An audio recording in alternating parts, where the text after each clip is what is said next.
तो हम कंप्लीट कर रहे हैं 12th क्लास की फिजिक्स का चैप्टर नंबर 2 स्थिर वैद्युत विभव तथा धारिता। कुछ पॉइंट उसके कंप्लीट हो चुके हैं और आज हम कंप्लीट करेंगे आवेशों के निकाय की स्थितिज ऊर्जा। एक आवेश की जो स्थितिज ऊर्जा की हम बात करते हैं तो हमारे पास इस चैप्टर का जो फर्स्ट पॉइंट था वो यही था, वैद्युत स्थितिज ऊर्जा। यानी किसी एक आवेश की स्थितिज ऊर्जा कितनी होती है, वैद्युत विभव क्या होता है, वैद्युत विभवांतर क्या होता है, ये हमारे पास इसकी फर्स्ट डेफिनेशन ही आ जाती है। पहली परिभाषा जो थी वही थी आवेश की वैद्युत स्थितिज ऊर्जा। तो अब हमारे पास पॉइंट ये है कि एक आवेश नहीं है बल्कि आवेशों का एक निकाय आपको कंप्लीट करना है। तो पूरा निकाय बनाने में कितनी ऊर्जा प्राप्त होगी, कितनी स्थितिज ऊर्जा उसकी होगी, वो ज्ञात करेंगे हम आज की क्लास में। समझते हैं कि ये पॉइंट बताना क्या चाहता है। इसके अनुसार हमारे पास में ये है कि वैद्युत स्थितिज ऊर्जा की परिभाषा हमने ये देखी थी कि यदि किसी आवेश को हम अनंत से किसी बिंदु तक लाते हैं तो इस आवेश को इस बिंदु तक लाने में जितना कार्य करना पड़ता है वही कार्य इस आवेश की वैद्युत स्थितिज ऊर्जा के क्या होता है, बराबर होता है। अब इस आवेश को हमने यहां अनंत से लिया और इस बिंदु पर लाकर इसको स्थित कर दिया। सेम इसी प्रकार से अब अगर किसी दूसरे आवेश को हम लेते हैं और उसको लाकर हम यहां पर स्थित कर देते हैं, इसी प्रकार से हम कोई तीसरा आवेश लेते हैं, उसको हमने यहां पर स्थित कर दिया। तो इस प्रकार से देखिए आवेशों का एक निकाय का क्या हो रहा है, निर्माण हो रहा है। अनंत से आवेश को लाते हैं, उसको एक बिंदु पर स्थित करते हैं, दूसरे आवेश को लेते हैं और दूसरे बिंदु पर स्थित कर देते हैं। तो इस प्रकार से हम एक पूरे निकाय का क्या कर रहे हैं, निर्माण कर रहे हैं। क्लियर है। तो उन आवेशों को लाकर उनकी स्थितियों तक व्यवस्थित जो हमने किया है और एक निकाय का जो हमने निर्माण किया है, उस निर्माण करने में जितना कार्य करना पड़ता है वही कार्य इस पूरे सिस्टम की क्या कहलाएगा, वैद्युत स्थितिज ऊर्जा कहलाता है। हमने पॉइंट लिया है यहां पर आवेशों के निकाय का। तो निकाय आपके तभी होगा जब कम से कम कितने आवेश होंगे, आपके 2 आवेश होंगे। तो अगर हम कोई 2 आवेश लेते हैं और उनको अनंत से लाते हैं और उन्हें किसी बिंदु पर स्थित कर देते हैं, दूसरा आवेश लाते हैं उसको दूसरे बिंदु पर स्थित किया और इस प्रकार से हमने 2 आवेशों को क्या बना दिया, एक निकाय कंप्लीट कर दिया है।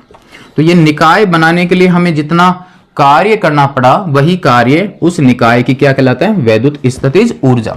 तो क्या परिभाषा हुई कि 2 या 2 से अधिक आवेशों को अनंत से उनकी वर्तमान स्थितियों तक, जहां पर सेट किया है ना वहां पर लाकर, उनकी वर्तमान स्थितियों तक लाकर निकाय का निर्माण करने में जितना कार्य करना पड़ता है वही कार्य उसकी स्थितिज ऊर्जा की क्या होता है, बराबर होता है। तो हम फर्स्ट पॉइंट यही लेंगे कि अगर हमारे पास कोई 2 आवेशों का हम निकाय बनाना चाहते हैं तो कितनी स्थितिज ऊर्जा वहां पर प्राप्त होगी।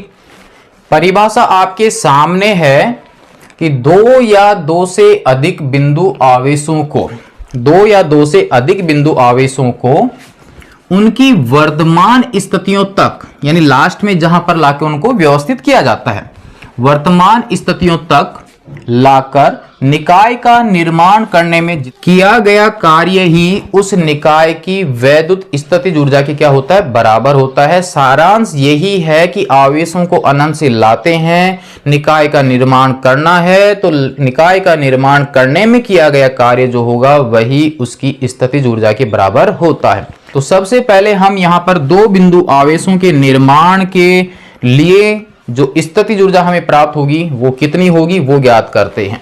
ठीक है ना। तो माना कि हमारे पास 2 बिंदु आवेश हैं, एक है Q1 और एक दूसरा जो बिंदु आवेश है वो है Q2। दोनों बिंदु आवेश जो हैं वो एक दूसरे से R12 दूरी पर हैं और ये आवेश A बिंदु पर है और ये आवेश जो है वो B बिंदु पर है। ये एक तरह से आवेशों का क्या बन गया, निकाय बन गया। ये हमारे पास जो निकाय बना है ये फाइनल अवस्था में प्राप्त हुआ है। ये शुरू में जो आवेश थे वो बिंदु A पर और B पर नहीं थे बल्कि ये दोनों आवेश कहां पर थे, अनंत पर थे। अनंत से उनको लाया गया है और Q1 आवेश को A बिंदु पर और Q2 आवेश को B बिंदु पर व्यवस्थित किया गया है। तो व्यवस्थित करने में या इस निकाय को बनाने में जितना कार्य है वही हम यहां पर ज्ञात करेंगे। एक और आप ध्यान रखिए कि यहां पर कोई बाह्य विद्युत क्षेत्र अवेलेबल नहीं है, कोई बाह्य विद्युत क्षेत्र यहां पर पहले से मौजूद नहीं है, यानी यहां पर कोई भी विद्युत क्षेत्र नहीं है। तो इसका मतलब यह हुआ कि जब हम किसी आवेश को लेकर आएंगे तो उसको लाने में किसी बाह्य विद्युत क्षेत्र के द्वारा कोई रुकावट उत्पन्न नहीं होगी। अगर वहां पर विद्युत क्षेत्र है तो वहां पर जिस आवेश को हम लाएंगे उस आवेश के ऊपर इस विद्युत क्षेत्र की वजह से वैद्युत बल लगेगा। उस वैद्युत बल के विरुद्ध हमें क्या करना पड़ेगा, कार्य करना पड़ेगा। तो इसका मतलब यह हुआ कि जब हम इस Q1 आवेश को अनंत से लेकर आएंगे, स्टार्टिंग में हम कौन से आवेश को लेकर आ रहे हैं, Q1 आवेश को लेकर आ रहे हैं। तो जब हम Q1 आवेश को लेकर आएंगे तो वहां पर कोई भी रुकावट नहीं होगी, और जब रुकावट ही नहीं होगी तो हमें बाह्य बल के द्वारा कोई कार्य नहीं करना पड़ेगा। तो इसका मतलब यह हुआ कि फर्स्ट में हम जिस आवेश को लेकर आएंगे, चाहे Q1 को लेकर आइए चाहे Q2 को लेकर आइए, तो वहां पर कोई भी कार्य नहीं होगा। यानी यहां पर ये अनंत है, यहां पर कोई भी विद्युत क्षेत्र मौजूद नहीं है। यहां से Q1 को लिया, इसको यहां पर रखा, तो इसको लाने में कोई कार्य हमें एक्स्ट्रा नहीं करना पड़ेगा, यानी किसी के विरुद्ध हमें कार्य नहीं करना पड़ेगा। तो Q1 आवेश को लाने में जो कार्य होगा वो कितना होगा, शून्य होगा। क्लियर।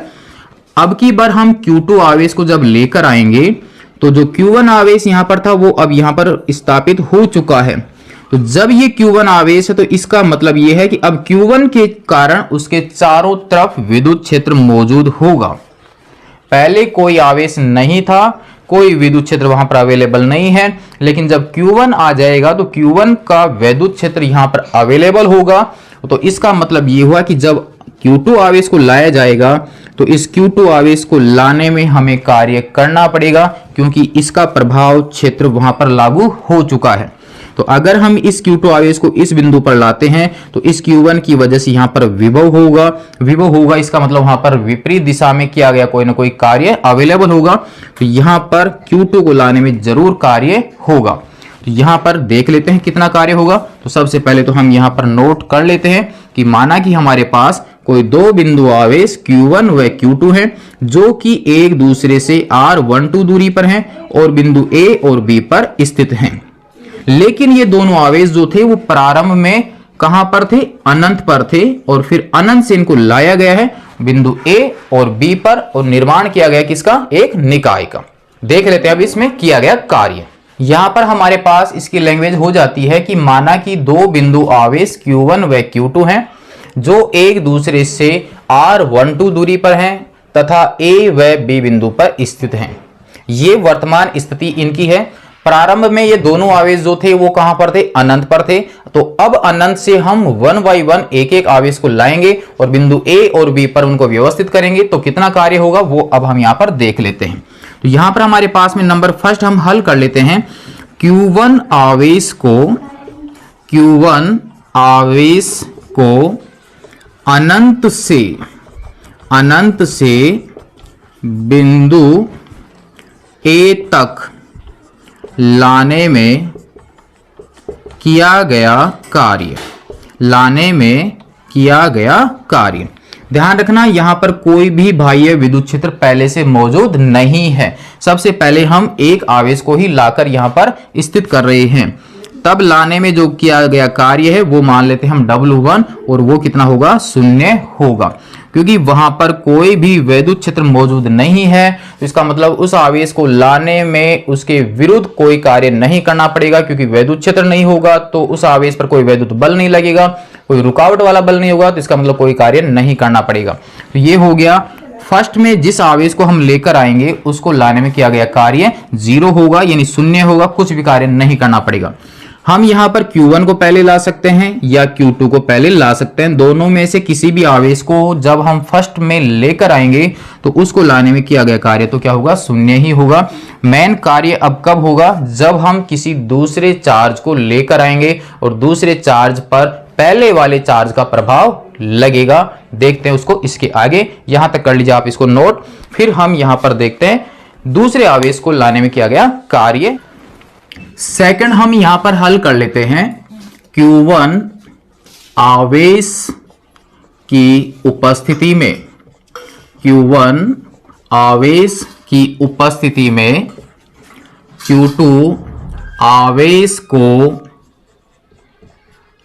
लाने में किया गया कार्य। जब हम Q1 को लेकर आ चुके हैं, Q2 को जब हम इस बिंदु पर लाएंगे तो इसको लाने में कार्य करना पड़ेगा, क्योंकि Q1 का इस बिंदु पर जो विभव होगा वो हमारे पास में आ जाएगा V बराबर KQ अपॉन R। किसी बिंदु आवेश के कारण विभव, तो उस विभव की वजह से जो कार्य होगा वो कार्य हमारे पास में आ जाएगा, क्योंकि हम जानते हैं V बराबर होता है W बटा Q। तो W बराबर क्या हो जाएगा, VQ हो जाएगा।